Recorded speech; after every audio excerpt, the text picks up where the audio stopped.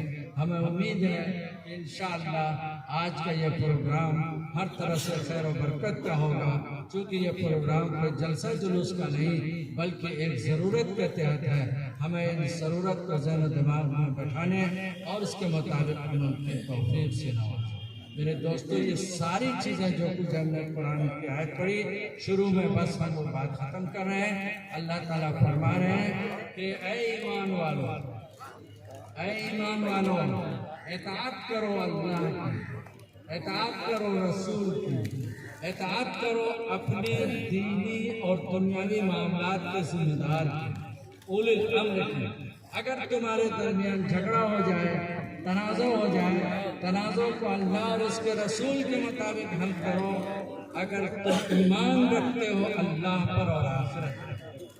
اللہ تعالیٰ نے دستک کی ہمارے ایمان کی۔ جب ہم ایمان کے ساتھ اللہ پر ایمان اور آخرت پر ایمان کے ساتھ دارالقضا میں بیٹھیں گے تو یقیناً آپ کے مسائل خود بخود حل ہوں گے اور آپ کو کسی پولیس انتظامیہ کی ضرورت نہیں پڑے گی، بلکہ آپ خود حل کریں گے۔